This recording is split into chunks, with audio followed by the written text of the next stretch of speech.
یہ جہاد چیز ہے کیا اللہ اکبر؟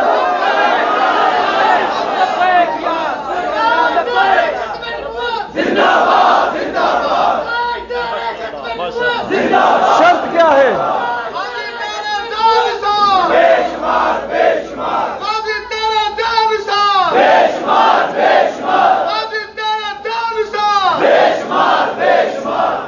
جب میرے آقا علیہ السلام اپنے امتی پہ احسان فرماتے ہیں نا تو اسے تحفے میں عشق رسول عطا کرتے ہیں، اور عشق رسول کمایا نہیں جاتا، یہ بارگاہ نبوی سے عطا کیا جاتا ہے۔ علماء بیٹھے ہیں بہتر جانتے ہیں کہ عشق رسول کی اداؤں میں نہ کوئی تنقید ہے، نہ کوئی تقلید ہے، نہ اس میں کوئی فتویٰ ہے، نہ اس کی کوئی انتہا ہے۔ ہر عاشق اپنے انداز میں اپنے عشق کا اظہار کرتا ہے۔ اب غور کریں، کوئی میاں والی کی جیل میں جا کے اپنے عشق کا اظہار کرتا ہے اور وہاں جا کے کہتا ہے کہ ہوں تو میں امن کا قائل، وقت آنے پہ میں طوفان بن جاؤں گا، اگر انگلی اٹھی میرے نبی کی ناموس پر میں قلم چھوڑ کے تلوار بن جاؤں گا۔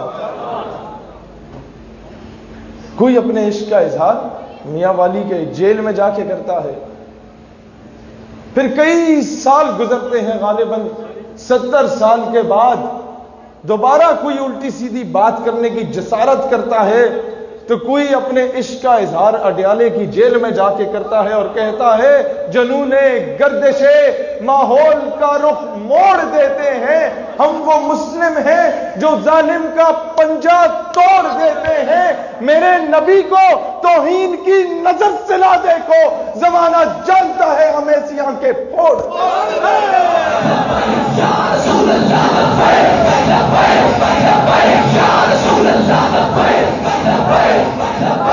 دوستان ذی وقار، اب مجھ سے آ کے یونیورسٹیز میں یہ پڑھا لکھا طبقہ پوچھتا ہے کہ بھائی جان ہم تو علاموں مولانوں کو نہیں مانتے، ہمیں بتا دیجئے کہ کوئی بڑی ہستی۔ میں نے کہا کیا مطلب بڑی ہستی؟ ہمیں بتائیے نا، پاکستان تو ایک سیکولر اسٹیٹ تھی۔ میں نے کہا اچھا، تو یہ تو ممتاز قادری کا ذکر کر رہے ہوتے ہو تم لوگ، کسی اور کا ذکر کر لیتے؟ میں نے کہا ہاں، اور کہتا ہے کوئی تھوڑے سے دلائل کی روشنی میں بتا دو نا، تم فالو کس کو کر رہے ہو؟ میں نے انہی کے انداز میں جواب دیا، میں نے کہا قائد اعظم کو فالو کر رہا ہوں۔ نہیں سمجھے آپ لوگ؟ کیا بات ہے! کہتے ممتاز قادری کی سپورٹ کر رہے ہو، کس کو سپورٹ، کس کو فالو کر رہے ہو؟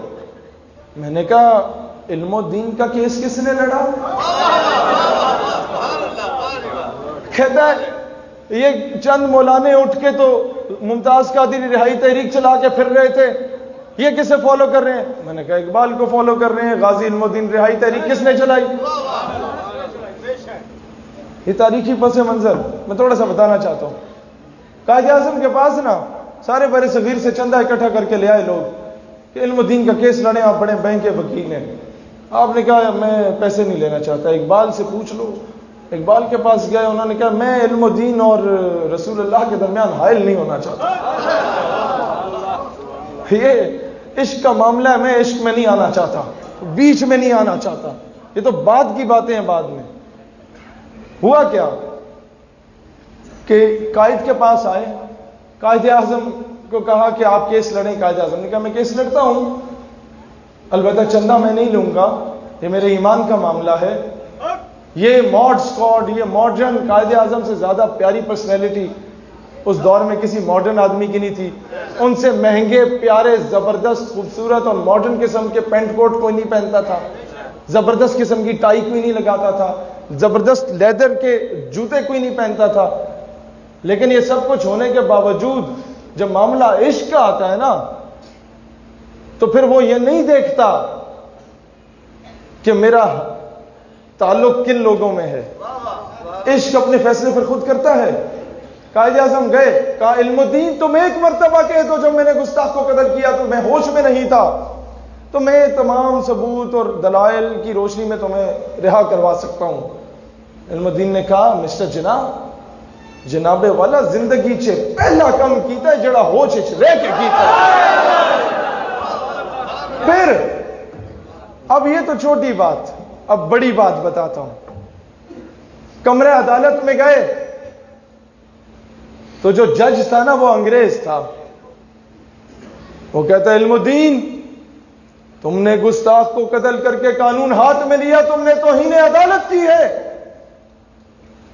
علم الدین کا جواب مورخ نے سنہری حروف میں لکھا کہ جج صاحب، جب آپ سے توہین عدالت برداشت نہیں ہوتی تو مسلمان توہین رسالت کیسے برداشت کر سکتا ہے؟